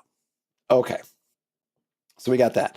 Now, if they start digging in deeper, maybe we're like, okay, they are really interested in it. So let's say we want to know, like, well, we got to think about what they did. Like, well, what did they do? Well, that one I don't have a table for. What exactly did they do? But we could probably think about it. Maybe they were in a place they weren't supposed to be. Maybe, I mean, this is where I could do something with the runes. If I had my rune system set up, maybe I could drop some runes and see what kind of runes I get. I might use some like mythic to get some kind of inspirational keywords. I could do that too. I could probably put up some kind of like just get some keywords going. I feel like there's tons of those. Brian Smith says I'd want to throw some obstacles at them when they get to this town. Then at the end of the session, when they figure out the next detail, roll on some table and spend the off season deciphering it. Well, yeah, I mean, Brian, you absolutely could, because all they're getting, so they get to the town, okay, and the only thing they're getting that they didn't have before is now they know it was a treasonous crime, but they still don't know what. No one's telling them what. This is not and you have to imagine something I was thinking about, which kind of didn't like light a light bulb, but I found it very like, oh yeah, when you think about the last like terrible event that happened, right? I mean, we had too many terrible events. Somebody, in a case where somebody was shot, which has happened, unfortunately, right, all too often, even when it's somebody that people are really interested in, know about a lot, it takes, in our modern world, with all the technology and all the speed of information, there's usually a pretty good lag in between we know what happened, the outcome, right, and then the kind of like who's responsible. And sometimes it takes a long time. When the healthcare company guy was murdered in New York City, it took weeks for them to sort out kind of what happened, and even getting all the details was probably hours and hours. And that's in our modern world. So you think in back in the day, in these times, people don't know anything, and the power people aren't telling you everything. You're not getting somebody saying, "Oh yeah," and you're going to get a whole write up in the newspaper. Let's read the New York Times scroll and roll. So all this stuff is going to have to be pulled out, and you're going to have to get access. So yeah, the people in the village that you get to, yeah, they know, like, yeah, he did something terrible against the Lord, and that's why they're doing this. But other than that, maybe they give you some character things like, yeah, I knew Sam. Sam was a nice guy. I don't know why Sam wouldn't do that. And again, I could roll some dice. I could roll some Sam. I could use a morale type table. Oh, like I think actually I have something. Let's see, where is that? 'Cause I have a lot of things that are not here yet, but oh yeah. So let's just roll. So I got this kind of demeanor table. Let's look at that. So, Farmer Sam. He was known to be kind of sort of angry but prudent, right? So Sam was, he was angry, but he was a prudent man. What was he angry about? I don't know. Okay, fine. That kind of thing, right? So you can use those to also to sort of drum up some details. But the idea here is you're kind of pulling it out. And yeah, the party needs to figure out if they're interested in this, if they get enough where they feel like, I don't know, this seems like a railroad situation. This doesn't seem right. We need to figure out what's going on. Either one, something really bad happened, but this peasant, is he really just a peasant? Whatever. That's when they start to adventure. And to Brian's point, there's all kinds of obstacles you can have there. Are you going to be going full investigator mode? Who are you going to talk to? Why are they going to talk to you? You're not from around there. You're right. This is the other thing I think often gets taken for granted. You're not from there. People don't know you. You're probably walking around armed and armored. I think I had a fun thing with my group one time where they wanted to go question some people, and I made them take off their armor. I didn't make them, but I was like, nobody's opening their doors to you. You're walking around in like full plate mail with your all armed up like you're marauders. Like they're just locking the doors in your face that they can't, even though they feel like, even though it probably wouldn't work. It's just like they're not talking to you. They're, you gotta. That's not the friendly face of somebody, right? So you got to convince people that you can talk, that they can talk to you, kind of trust you. Oh, by the way, the local people, the people in charge, they're not going to like that. If the local lord wants to put this guy to death for treason, and then some yahoos from another village, some other town, or from strangers come in and start asking all kinds of weird questions about it, that's not going to put you in good with him. So you probably need to go talk to them. So there's all kinds of things just in the social interactions that could be really interesting. And then all this gives you time as the GM to either get to the end of a session or just come up with an idea. I always feel like the players are coming up with stuff that they probably will give you a great idea before, is to figure out like, well, what was it? So, but maybe let's just say, well, let's just go and say, okay, well, who put them up to it, right? So this peasant, right? They're a patsy, maybe they're a pawn, whatever. They didn't do whatever they tried to do, which we don't know yet, right? But they weren't trying to do it themselves. So I roll some dice. Okay, it's a power. So I rolled a 2, which here a power. So I might think, okay, what other faction? Like, and I might ask kind of the cui bono question, right? Who benefits? Okay, there's another faction out there. Is another lord? I might. Is it who might? So this is why I might look at my roster of factions I've gone around and say, well, who does it make sense might be behind this and why? Or is there a new? Maybe I need. There's a new faction, something I didn't anticipate. It's not any of these guys. It's somebody new on the block that's making waves, or it could be their own faction. Like, the calls coming from inside the house. It's the son of the lord, or the daughter, or the wife, the uncle, someone else is possibly, whatever. Again, I don't think there's any system I've seen with tables that just fills in everything, so you don't have to do any kind of thinking about it. But hopefully you get enough kind of inspirational stuff to go, oh yeah, well I did have this lord's family kind of fleshed out a bit, and I did have this little conflict, or maybe there's a conflict over here. Like, oh yeah, or I'll just make one up. Oh yeah, there was probably I'm going to say there was a conflict between him and another lord down the block, and yeah, this is totally that other lord, and maybe this farmer really was doing something dirty, but he was forced because his son or somebody else in his family is in that other land and they're under duress, and if they don't do it, something's going to happen to them. Let's say his son is a monk, a religious monk, and there's an abbey in that other village, and that other lord knows that and is using it against him to do this thing. Okay, but the whole point is, okay, we're that now. We got a couple more things, and it's easier for us to generate some details. Harder for the party to kind of make progress, probably. Especially in situations like this where people aren't going to want to give you all the information. Oh yeah, sure. Let me tell you the whole story. No, they're not going to do that. And so there's going to be a lot of, and I just think I've often found it useful, successful to start to just tell the party, well, like, hey, these people don't trust you, right? So they walk up to this, they try to walk up to that farmer's house, and and I'm like, okay, well, you guys, I said, I might say something like, okay, you walk up and like, yeah, she closed the door. You can see she's got a look of fear and maybe mixed with a little bit of anger, slams the door, and maybe the player's looking like, what? And you're like, well, and I might say, hey, look, listen, she doesn't know you guys. You guys are dressed for battle, essentially, and they don't trust you. But you can see it in their eyes. They do not trust you, right? And you look aggressive. You look like maybe the local lord sent you to do some kind of test on them. Like, you look aggressive. They don't know you. They don't trust you.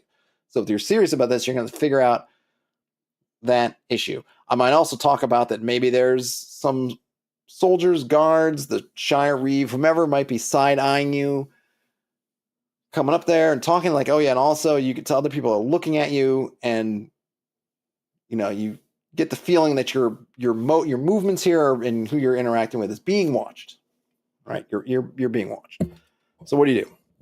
And the funny thing is, the upshot could be that you end up in a situation where what ends up being the kind of adventure for the party has nothing to do with this original incident. The party ends up making an enemy of this local lord because they start nosing around in the business, and they don't check in with them, and they don't kind of make any overtures as to why, or blah, blah, blah, right? There's a world in which you end up in all these kind of in hot water with all these things, different things happening, and the original event fades into the background. It just ends up becoming this inciting incident of all this other stuff that happens. Or it could be that another world, they try to go on the proper channels. They try to get an audience with the local lord. They promise that, listen, this doesn't sound right. Something's going on. We believe you that your life's in danger, and we want to help you figure it out. But there's no way that's just some farmer managed this, and you kill him. You're killing the one link you have to some kind of conspiracy. So let us step in and do that. It's a totally other valid approach. And if they can make that work, now you've got this adventure, and now you can start thinking about, okay, well, I need to roll some more dice. I need to figure out what's going on, kind of thing, and staying ahead. But you don't have to do that stuff until the party acts on it. So we go back to this beginning part. We go, okay, they went down this plot, and yeah, they're going down that plot line, right? So the feast comes and goes, right? So there was a feast on the village. It comes and goes. Maybe some intrigues happen there. Maybe nothing happened there. Maybe it was just a feast celebrating whatever. We don't know. It doesn't matter. It happened. We could put it on some kind of clock. It's going to happen in 2 days. It happens. We can decide if there's something nefarious, or if not, it could have just been a fun time. It could have just been a way for the party to get to know some of these people. It could have been, the feast could have been a situation in which it's a way for the party to potentially get some benefactors, get in front of people if they can get invited, right? The puzzle, if you will, of the feast might simply have been, can they figure out a way to attend so that they can hobnob and make connections, which I think is perfectly valid. It could be a really fun little mini adventure, and who knows, maybe intrigues happen there where you can decide. But they didn't do it. They went for the execution. So, hey, the feast comes and goes, and we can roll dice later to see if anything came out of it or if it was just a feast. And then the omen, we could put that in the back burner. We could think about what the omen does. We could think about if the omen relates. Maybe the omen relates to this execution plot as things develop. We can use oracles. We can figure that out. We can do it. But we don't need to build out a whole plot line, a whole front or anything over that, because they didn't mess with it. And we could maybe just I like to think of the timelines as being like a week or a season, something like that. So either it's a short range one, which is like a week, which is like the feast, short range thing, right? It's a week long.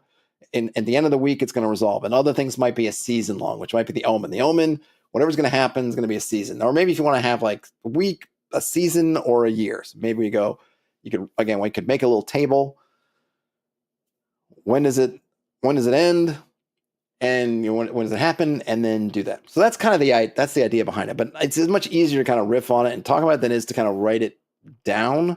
But I think combination of these tables, and get it, at least somebody could do the kind of high level stuff. Maybe I'll have some table of like, here's a whole bunch of nouns and here's a whole bunch of relationships. Like it's an NPC it's an NPC you don't know. I don't know, something like that. And then I think maybe I'll try to have some questions like that Quibon, like who benefits? Okay, this thing's happening, right? An execution for treason. Who benefits from the executioner? Who might have benefited from the treason if it really did happen? Right. Think about each step. Okay. The treason. Who would have benefited from the treason? Who benefits from the execution? And that then opens up. You can either roll more dice. Oh, who benefits from the execution? Oops. I rolled a 3. It's some kind of creature. Okay. Well, a creature for me is either an animal, a magic animal, or an awakened animal. A magic animal would be like a unicorn type thing. An awakened animal is like an animal.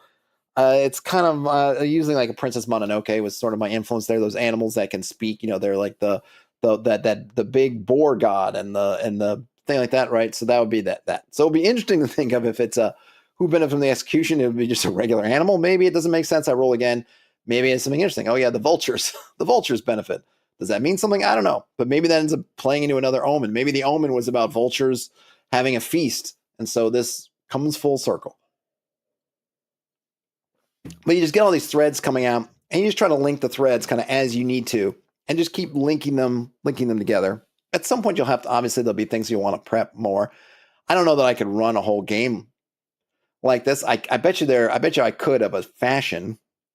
I probably would play loosey-goosey with locations like dungeons. I probably, or I'd have to run a Dice and Logos and get dungeons and, dungeons and dungeon stocking and things like that if I was going to run them in that kind of way. But I feel like you could have a lot of games where you're not really running in a lot of dungeons. You're really running more, you're in a ruined abbey, and there's certain things there, and maybe there are a couple of rooms, but you can just play a little loosey goosey. But I think you get pretty far until you get to something like, okay, and then if you know they're going to be a location, well, yeah, I mean, prep is a thing. I'm not pitching this as the game where you don't prep, but just prepping. I think trying to keep with. I think my overall goals is often to prep the stuff you're going to use and don't prep the stuff you don't think you're going to use.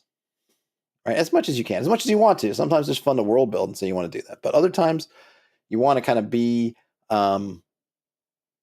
targeted with what you're doing. So we just have limits on our time. And I just thought of this as a way to kind of kill two birds with one stone, and then just hook into these. So not only is it just events that you go, oh, okay, that's happening, but it's like, no, these are events that we can be a part of, and that the game is kind of expecting us to make ourselves a part of. We don't have to. There's enough things going on where we can choose, but that's kind of the deal. Brian says, if a party asked a townsfolk who benefits from this execution and they said the vultures, that would be a pretty badass line. Well, that probably is something that, I mean, and that's the thing, to the point, if they ask that, that's what they would get, because the villagers don't know. I mean, that's the thing, you can't, and this is part of how you as the GM need to, it's not a bad kind of gating. It's the right kind of gating. A villager does not know who benefits behind the crime. Nobody knows, but maybe the criminals and some other people who are really into it. So if they go and ask villagers, like, hey, who benefits from this execution? They don't know, and they wouldn't tell you if they did know. If they were part of some peasant, because this was a peasant uprising happening, they're not going to tell you. So, they would give you some flippant answer, like the vultures, the worms, whatever. I mean, this is where the party's going to have to think about, how do we get this information? And that's kind of that. And it's the adventure, right? It's the adventure, trying to suss out these puzzles to get puzzling out the situation and get to where you get to. So the puzzle here is, oh, okay, we got to the town. We're interested. We think it's wrong. Maybe we think it's not right. Whatever it is, something's missing. And we've decided we want to investigate it. Okay, boom.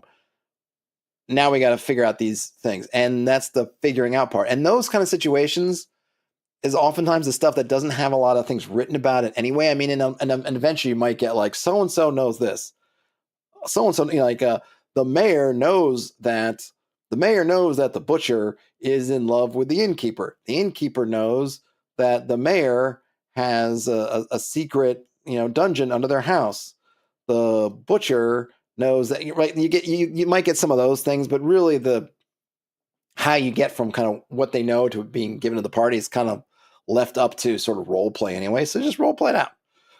But they got to figure it out, and that becomes the puzzle. Do we sneak in, because here's your options, right? Okay, option one, we go question the farmer's wife and figure out who he knows and friends, other farmers, kind of canvas. You could do that, but you might only have a day, depending on what the timeline for this is. Maybe you have a day, maybe you have a week. Okay, you don't have a lot of time, so that's a long time. But you could try to do that, and maybe you get lucky. You could try to go to the local lord, like I mentioned, and try to get their permission and maybe get some insight there and buy some time. Maybe if you do that, you'll get access to be able to talk to the prisoner, this poor peasant, Sam, who's about to get gacked by the state. Maybe you don't. Maybe you have to we're going to sneak into the castle, get to the dungeon so we can try to get Sam out, or at least figure out what's going on. Is there some kind of spell or ritual you can do to try to shed some light on it? Can you call in a favor from somebody? There's all these options, but that's the adventure. That's them figuring out, like, what are we going to do and trying to make it happen, which I think is kind of it's what we're all trying to do here, right? It's have fun trying to figure out these situations. But the thing is, as a GM, I didn't have to do a whole lot of prep for that. I mean, I did it right here. I didn't have this stuff pre-written. We rolled this thing up as we're going. And if I was playing a game, if I was running a game with you, I'd be saying the same stuff that I've been saying on the stream. Like, yeah, you go to the town, and they're not sure. His name was Sam. He's kind of an angry dude, but he was pretty prudent. Maybe they would tell you that much if you kind of asked around. But again, I would say, like, yeah, people are watching you. People don't really trust you. All that stuff's going on. Yeah, we know we did something, right? And they're making a big show because this usually doesn't happen. We haven't had a hanging in these parts, and it feels like a generation. So we're not sure what's going on. And then, okay, well, the classic phrase, what do you do? And then the party decides, and then you just keep rolling along. and maybe you need to pull up a map of a castle if they end up wanting to sneak into a castle, or just roll with that. Or if they're going to go some other ways, you just roll with that, and you just keep using whatever resources you have as you go along. But, maybe they deal with that and then it works out. Maybe it doesn't, but then we can roll. The next session comes along and we roll and we get, what did I get? I got, what is this? 35. So then maybe I roll and now there's a holy rite that's being taken. And where is this holy rite being done? 3 and 5, 2 hexes to the southwest. And we can, and maybe I look and say, oh yeah, this is this holy order down here is, so we say, oh, there's a holy rite. Yeah. And maybe because it makes sense. They don't know what it is, but they've heard about it. Okay. It's maybe the peasant Sam is involved with a holy order who is performing a rite to, protest the execution. So now this becomes part of the story, right? Or I determine it's something else. In this case, as I'm looking at it right now, in the moment, I'm just rolling this up now, and I go, oh yeah, I think that's kind of cool. And if I hadn't had ideas like, well, maybe the peasant is part of some kind of treason, maybe this holy order, they're doing this thing, but there's also stuff on the down low, and it's that down low part that's leading it right. Oh, that maybe there's someone we need to talk about. Maybe there's something going on. Okay. So, you got that angle. I got a lot to work on with this. But I'm pretty happy with at least this kind of table, though I don't have weather stuff on there. I wonder if I should have some weather, or if I should have weather separately. Maybe weather, I don't know if weather is so much a rumor or something else, something that happens. I'm not sure. I might have weather as like a separate thing. Like it's sometimes fun to also play around with the kind of literary weather, something bad's happening, it's raining, right? So on the morning of the execution, it's like a stormy day because it's kind of, raining, and maybe it's showing some kind of divine displeasure at the act. Or if it was a beautiful sunny day where it's happening, they're showing that some kind of favor, like, yes, this is what's supposed to be happening, or somewhere in between. I can have some fun. So I might want to keep them separate, but I'm going to keep kind of, I'm not doing this booklet is not meant to be the book of tables kind of thing, but it is appropriate in some things. And this is kind of how I'm imagining at least one way of creating stuff to do in the game. And as I'm gearing up finally to start doing some solo play, you're going to see me using these and kind of developing other oracles and things to kind of facilitate this style of play, at least until you get to some point where it's like, oh, I need a dungeon now, or oh, I need something else now. Brian says, sneak into the castle to try to talk this guy, and surprise, the moonlight comes in and reveals he's a werewolf. Yep, that could totally be a thing. We could totally roll, especially if I'd rolled and they were like a monster, a Yonderkin, like that would totally be a thing that they could be, right? I'm not sure. Yeah, I'm not sure where werewolves lie on here. But yes, totally could be a thing. So lots and lots of options. And that's kind of the idea, is like just to keep rolling. That was one of the things I think, and I still need to read some more back into it. But when I played that session of, what was it? That kind of solo, we played a co-op, but it's also so Ironsworn. I felt like one of the things in the Ironsworn loop was it continually kind of creating complications, and that these complications have an effect of creating more adventure material. So you're continually adding stuff onto it. So if however often you want to run these things, I would probably say weekly. Every week you're rolling. Maybe you start off with, you've got 3 or 4 of them that are there, right? You're just kind of setting the table, so to speak. And then every week, or maybe as you resolve one, you're rolling another one. They just constantly give you this, and then they can keep kind of feeding into each other. And then I think the next part would be, for me, is like, okay, well, are there ways you can look at how complications arise from things, can then have the questions about. I think one of the things that Ironsworn is, what prompts you a lot with questions like, how does this, oh, you failed here, but this other thing opened up. So how do you, how does this work? And maybe some ways to kind of monkey around with that. Okay.